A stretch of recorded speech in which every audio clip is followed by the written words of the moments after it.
Hey guys, welcome to another huge episode of Triggered. I hope everyone's doing well. A lot of news happening on this very nice Monday in almost July.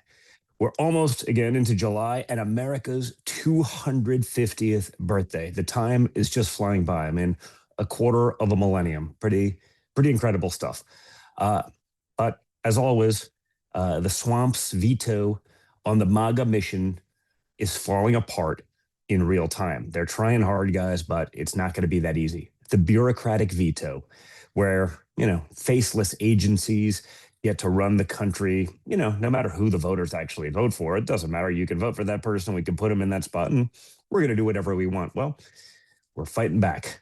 The deportation veto, where activists tell you that every removal, even criminal scumbags, drug dealers and murderers and rapists, is, somehow cruel. Every border rule is mean, and every illegal alien somehow has a permanent claim on American sympathy. The culture veto, okay, where every institution gets captured by, whatever left-wing cause happens to be fashionable this week. The managerial class is getting checked, and it's about time. The Democrat Party is eating its own leadership, as we've seen in New York and so many other places, and the left is parodying itself in the streets. And we've got the trans-Palestinian parade footage to prove it. Okay. By the way, my offer still stands. One-way tickets to any trans rights activist that wants to actually go do this, in any one of those Muslim countries. Okay, you got to stay. That's part of the deal. You got to stay there for at least a year or two. But let's see how it works out. And meanwhile, the fraudsters are finding out that wherever they are hiding in the world, we will find them and we will bring them to justice. So guys, make sure you're liking, sharing, subscribing so you never miss one of these major episodes.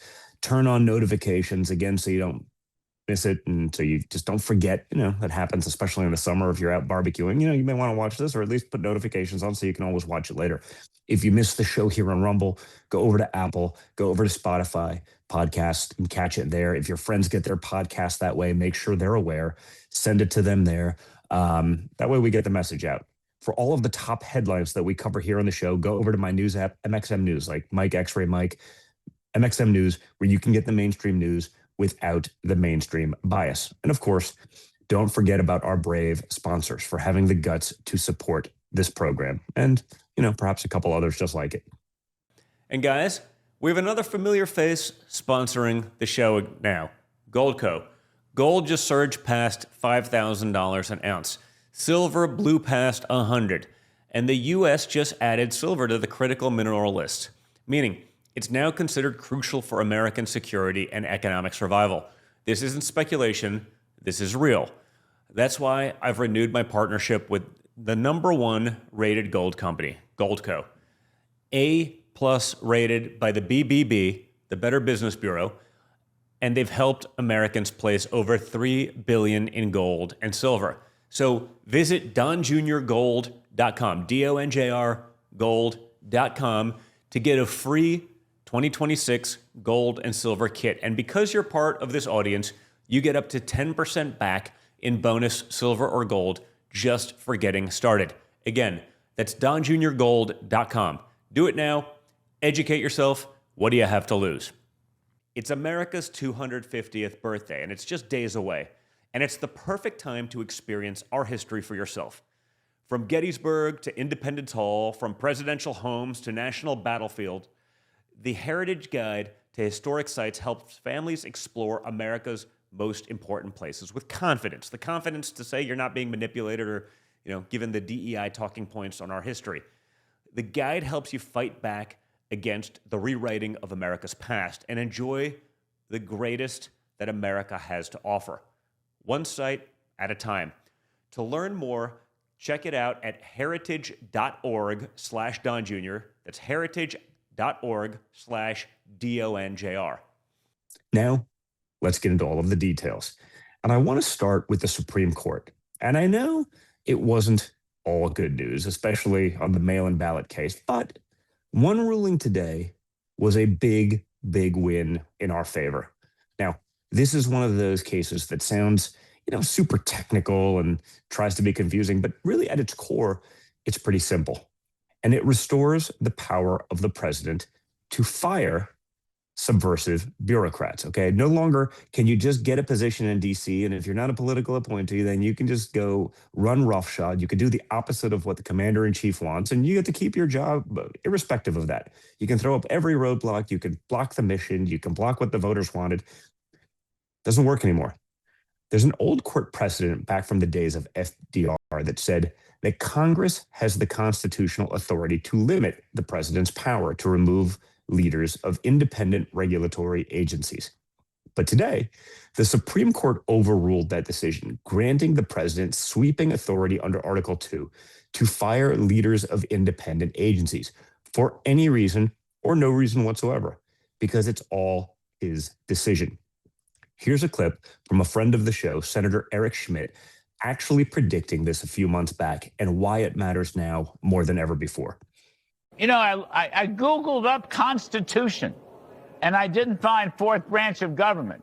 It's all right, you know what I mean? I Googled it up. It's not in there. It wasn't there. I read the executive branch was there, the legislative branch was there, the judicial branch was there, but I couldn't find the regulatory branch. Help me out on this, Senator. Well, hopefully woke AI won't ever implement that like they did the black George Washington image from a few months ago, so hopefully we don't create one there. But no, it's not to be found. The founders never intended for these faceless bureaucrats in Washington, D.C. to have this much influence over people's lives. It was we the people, not they the experts, right? And so this case that the Supreme Court's looking at, the Slaughter case, is very, very important. Larry, I think if you take a step back, about 100 years ago, one of our worst presidents, Woodrow Wilson, kind of began this march to the administrative state. And there was a court case sprinkled in there about 90 years ago called Humphrey's Executor that basically said the president couldn't have real control over his own administration.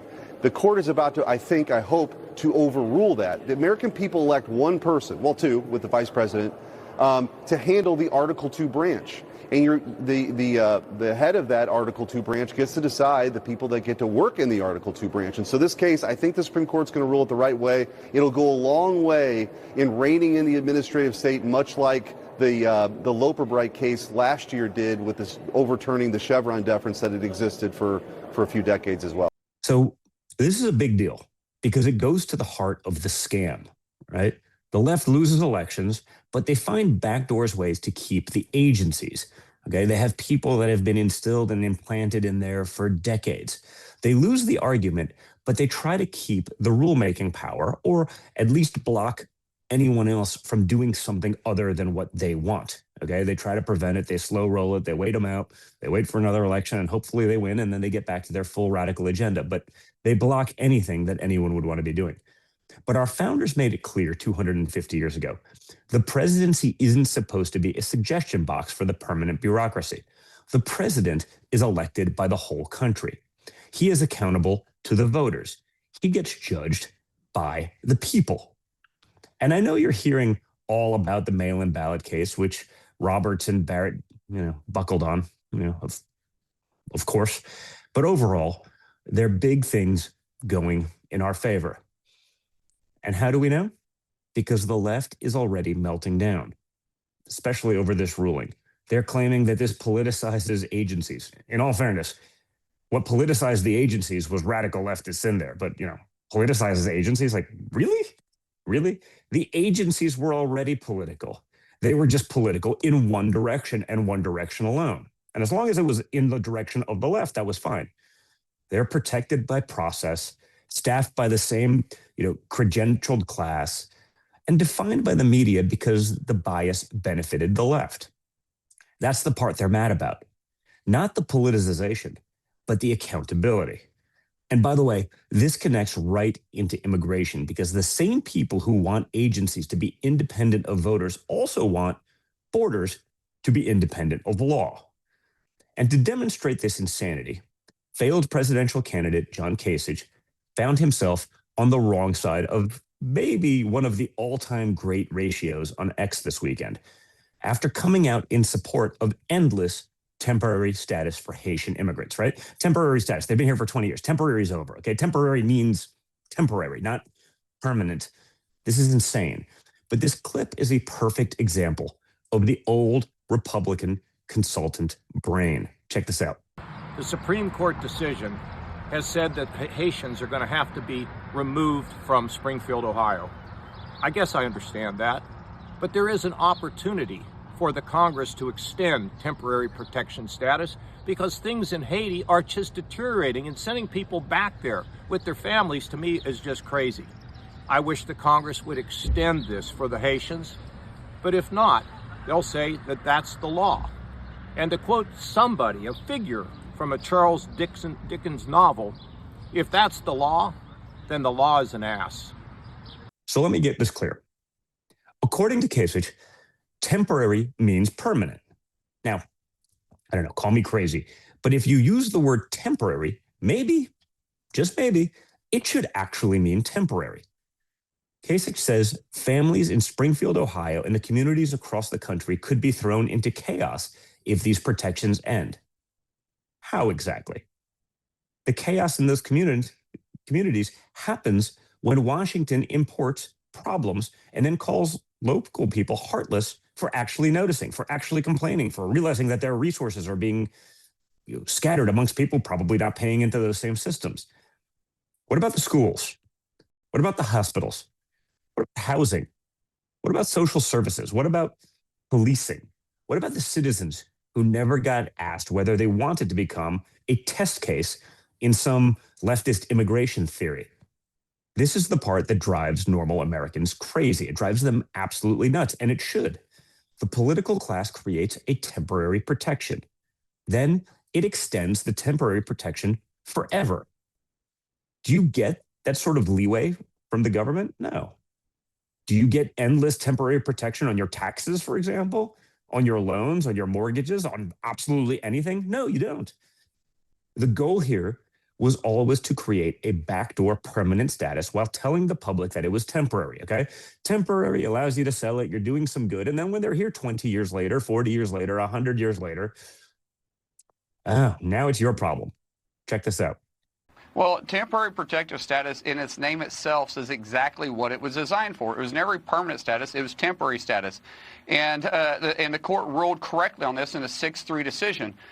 These individuals, some of these guys have been here 15 to 20 to 30 years. I understand that.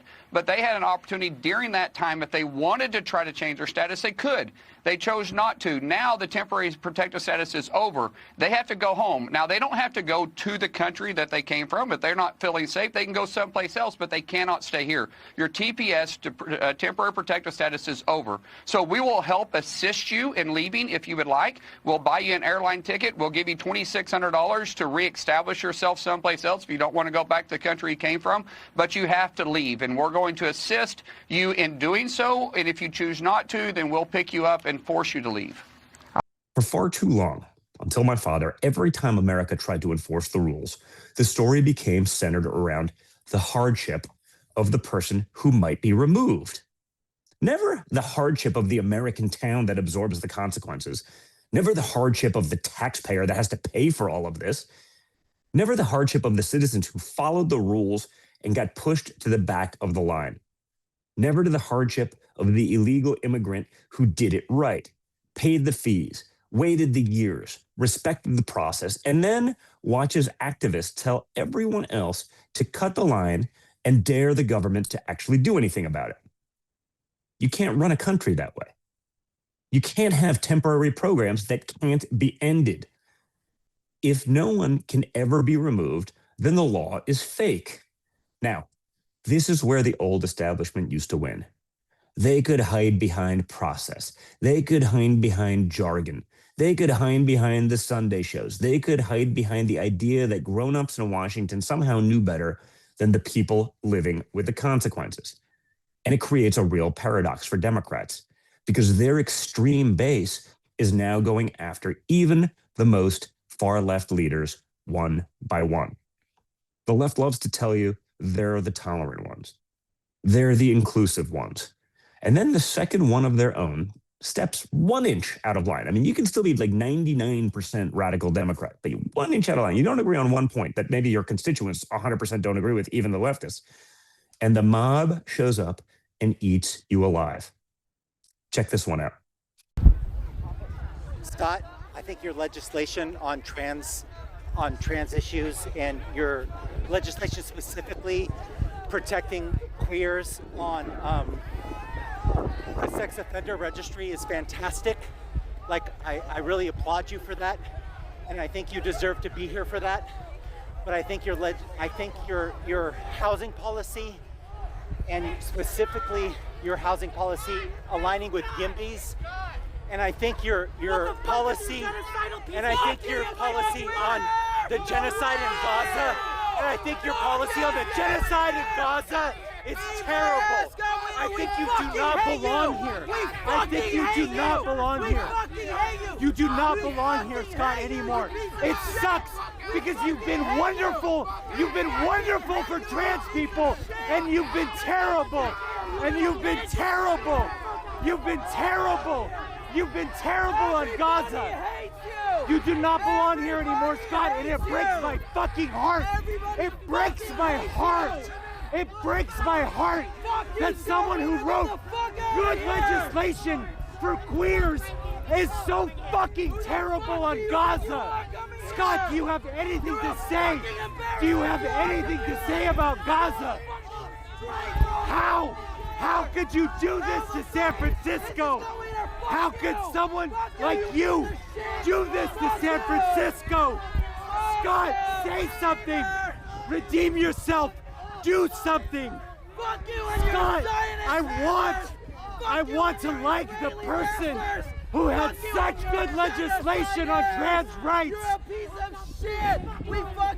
Scott, I want to support someone who's so positive on trans rights, but you're a piece of shit on Gaza. How could you do that? How could you betray queers? How could you oppress people? You stopped being queer the moment you started supporting Israel, you piece of shit! So that was San Francisco lawmaker Scott Wiener at the Trans March. This is not some MAGA guy. This is not a conservative activist. This is one of the most far-left San Francisco Democrats around, who has backed the radical trans agenda for years. This is a guy, I think, that wanted to decrease the penalties on pedophiles. And I think he was the one, I could be wrong, but I think he was the one that actually wanted to not punish people if they had sex with someone else while having HIV and knowing it. Okay, unprotected sex, it's not really criminal, right? I mean, that's how radical this clown is, okay? Now, maybe I'm wrong, but I think I got the right guy. And what happens? The same movement he helped empower, the same movement he literally led and created, turns on him on a dime. They surround him. They shout him down. They kick him out because he supported Israel. That's the modern left in one clip. It's like a South Park episode. But even those guys aren't that creative. You can vote with them 99% of the time. You can repeat the slogans. You can bend the knee. You can give them the policies, the funding, the language, the whole 9 yards. But the minute you fail one purity test, you're done. You're out. That's what normal Americans understand. This ideology is never, ever satisfied. You cannot please it in any way, shape, or form. It doesn't build. It devours. It devours free speech. It devours basic biology. It devours women's sports, devours public safety, and eventually it devours its own far left lunatics as well. And honestly, there's a lesson here. When you feed the mob, don't act shocked when the mob gets hungry again. Okay, when you give them everything you want every time, don't be surprised that they're going to want more. They do it all the time. The left created this idea. Now they're finding out that purity tests don't stop just because you put the right pronouns in your bio, or when you don't want to wear the ribbon at the AIDS walk. The Democrat Party is eating itself alive right before our very eyes. Check this out. Lisa Slotkin is channeling Democratic voters on this one because it's no longer the overall electorate that doesn't like Chuck Schumer. Look at this change among Democrats themselves. Chuck Schumer's net favorable rating with Dems now versus the last time Democrats were going for that Senate majority. In early 2020, look at this. Chuck Schumer was 40 points above water, very much on the positive side of the ledger with Democrats. Look at this. Look at this change. This is nuts. Johnny B off on the side going, my goodness gracious. Now he's a point underwater with Democrats. Chuck Schumer isn't unpopular overall. He is that. He's not just that. He's actually not popular with Democrats. Alyssa Slotkin, who's a moderate Democrat, her comments not coming out of left field. Again, to be clear, this is among Democrats. This is among Democrats where Chuck Schumer is struggling. All right. Those poll numbers, guys, are incredible. Okay. Democrats are now rejecting their own leaders like never before. A little bit scary also because the people who they're going to replace those leaders with are far more radical than the already very radical people that are in charge. But their own voters are looking at Schumer. They're looking at Jeffries, looking at the same old faces who've been in Washington forever and saying, you know what? They're not radical enough. And of course, the media tries to call it a Schumer effect, like it's some mysterious phenomenon. It's not a mystery at all. Democrats spent years telling their voters Trump was Hitler, democracy was ending, fascism was minutes away. Schumer and Jeffries helped create that insanity. Okay, they led the charge. Okay, this is the arsonist calling the fire department. Because remember how Democrat politics works. When the old guard fails, the new guard doesn't say, you know what, maybe we got too radical. Maybe we took it a little bit too far and the people are, not reacting well to it. The new guard says the opposite. They say, actually, we need more communism. We need more censorship. We need more radical obsession, more gender insanity, more open borders, more spending, more climate panic, more federal power, more of everything that got them here. There's absolutely no self-awareness with any of them. But again, don't take my word for it. Just look at what happened at the Seattle Pride Parade. It's every Pride joke wrapped into one special clip. Here's a Pride Parade with a furry mascot marching down the street, and then suddenly the whole thing turns into a trans pro-Palestine political rally. You can't make it up. Check this out.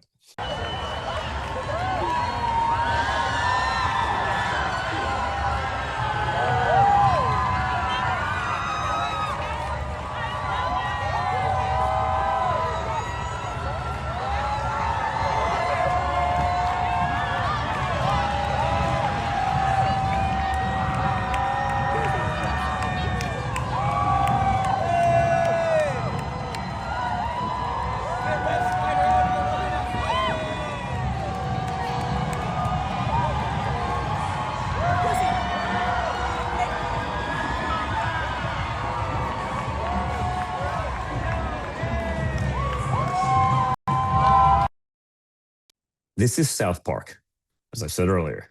There's so many characters and contradictions, you can't even keep up. You literally can't make it up. You name it, they capture it, they slap the current flag on it, and then they tell you you're a bigot if you ask, I don't know, why the Children's Parade now requires a seminar on Palestine from people who, say protecting LGBTQ rights is more important than anything. Fairly sure it's not that important in Palestine. Okay. And the absurdity here is almost too perfect because Pride was already a political statement. Then the pro-Palestine activists show up and turn that into yet another political statement. Then everyone has to pretend that the coalition actually makes sense, even if it's a great contradiction in terms. It doesn't. It makes sense only if the real religion is just anti-Western resentment, anti-Western culture, values, and everything this country was built on. It's opposition to normal America. It's opposition to nuclear families. It's opposition to law and order, to patriotism. It's against borders and any institution that hasn't bent the knee to the newest activist demand. And once you understand that, the coalition actually makes a lot more sense. They don't have to agree on substance. I mean, who cares about substance, guys? They don't have to share values. They don't have to be coherent or even make a modicum of sense. They just have to point in the same direction against you. That's why the left can hold contradictions that would make a normal person's head explode. Women's rights, but, men's and women's sports, gay rights, but cheering for movements that would never tolerate them, that would literally throw them off of a roof of a building, as they've done many times in the past. Democracy, but we want judges and agencies overriding the voters' will. Compassion, but, again, no compassion for the actual victims. Science, but you can be 100 different genders at a moment's notice, just on a whim. Tolerance, but destroy anyone who disagrees with you. It's not logic. It's a tribal politics with a big, big, big budget. And they don't just want their own event. They want your event too. They don't just want their own club. They want your kid's classroom. They want compliance. They want the power to make everyone else repeat their lies. And if you don't, there's a serious consequence.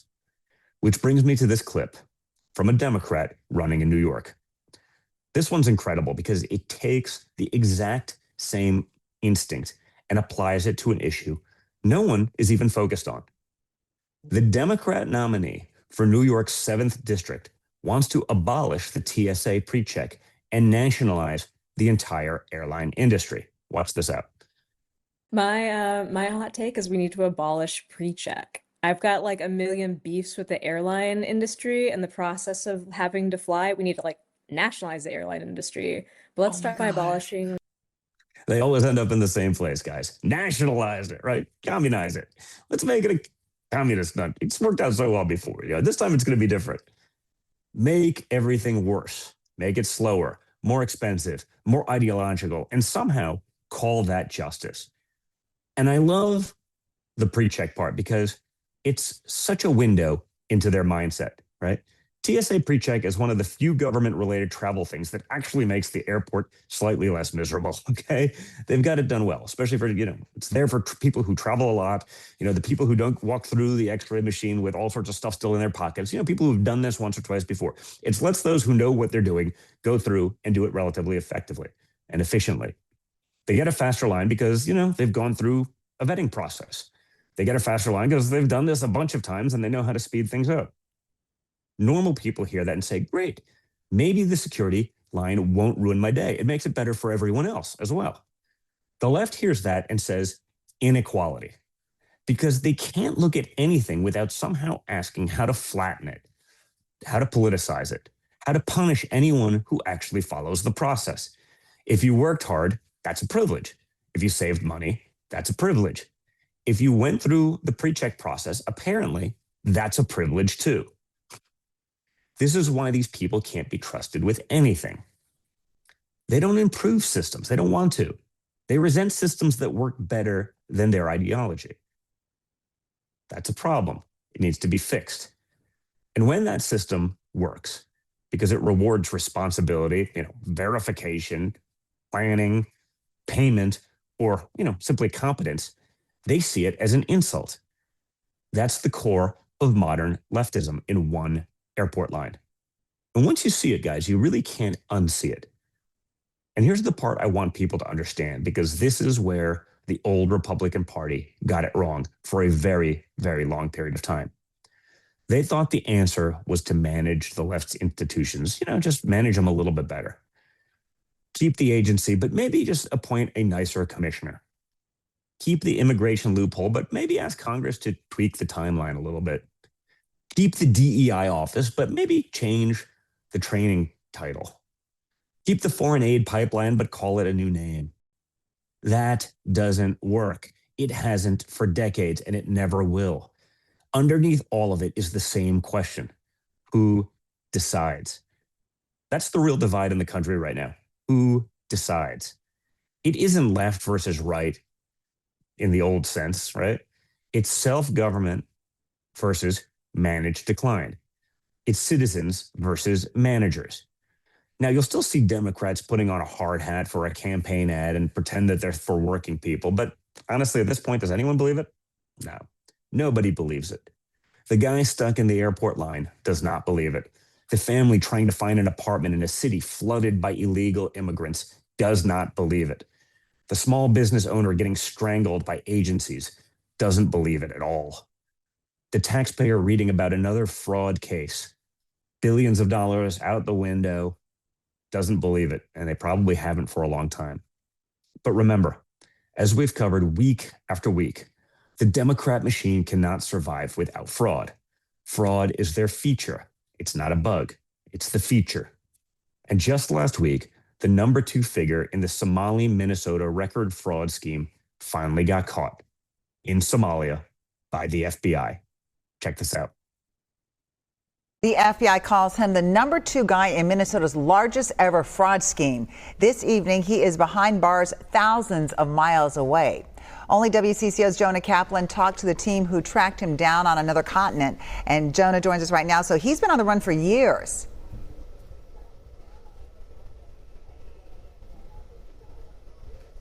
Yeah, Amelia, if you go back to the original indictment for Feeding Our Future, there's Amy Bach, the convicted ringleader, and then this gentleman, Abdi Kerm-Idlay. He was last seen in Minnesota in November 2021. Abdi Kerm-Idlay had booked a round-trip ticket from Minneapolis to London and never came back. But here he is in custody in Mogadishu, Somalia, 4.5 years later. This office has now been focusing intensively on fraud against the taxpayers of the United States and the taxpayers of Minnesota. U.S. Attorney Daniel Rosen and FBI Special Agent in Charge Christopher Dodson sat down with us for an exclusive interview about the joint operation with Somali intelligence. It shows that the long arm of American law reaches all around the globe, that even in Somalia, you can't escape the FBI. Was this something where you got a tip and all of a sudden he reappeared again? Mr. Idlay was on our radar for some time. I can tell you that we had been tracking his whereabouts for a couple of weeks. And when the time was safe and opportune for law enforcement, they sprung to action to take him into custody. It sounds pretty significant that the government of Somalia was actually working with the United States, the FBI. We were hand in glove in this investigation from the start, and we owe a lot of gratitude to them for the success of this operation. Along with Bach, Idlay allegedly recruited and bribed the businesses that submitted fake receipts and invoices to the Minnesota Department of Education in the Feeding Our Future scheme. Investigators also allege Idlay personally took in more than $5 million in cash and used some of it to buy a house in Burnsville, and also sent some of that to Uganda, China, and the UAE. There were other people of importance, but there was, after Amy Bach, nobody exceeded Mr. Idlay in importance in the Feeding Our Future scheme. And we've talked about this before. White papers or slogans about, waste, fraud, and abuse, they don't solve crimes. We're done with the working groups. We're on the ground, putting people behind bars, grabbing them wherever in the world they are, and holding them accountable. If you steal from the public, we're coming for you. And this is what Washington never understood until my father came to town. Fraud isn't just a budget problem. It's a trust problem.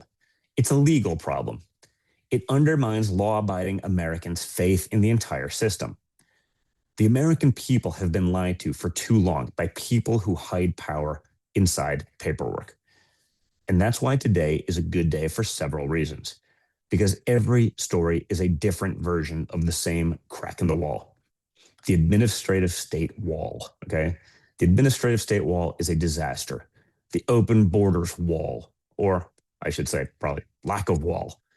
The pride parade delusion wall, the cracking the idea that these programs have to be treated as though they're sacred somehow just because the brochure uses some nice words and they jam it down your throat all day. People who used to decide what you were allowed to question are losing control of the questions themselves. And maybe that's the best part. For years, the left didn't want to win arguments. They wanted to decide which arguments were actually allowed to be had. You couldn't question pandemic experts, even if none of it made any sense. You couldn't question money flowing to Ukraine in endless numbers in wars that no one wanted for a cause people didn't care about. Hundreds of billions of dollars. You couldn't question climate models. So what if the actual science wasn't there? The model shows that we're supposed to be underwater right now. You couldn't question gender ideology. You couldn't question why every bank and law firm had to turn gay for the month of June. But now, the questions are here. the receipts are here. And most importantly, the arrests are here. And the MAGA mission, honestly, is pretty straightforward. Fire the bureaucrats who defy the president. Supreme Court helped with that one today. And the temporary programs when the temporary time is over and when they become permanent. Deport people who have no legal right to stay. Prosecute fraud networks. And most importantly, stop apologizing for wanting a country that actually works and succeeds. In the end, guys, that's what this all comes down to. A country that works. There is no plan B. There is no backup plan. America is it. And remember that as we celebrate our 250th birthday later on this week.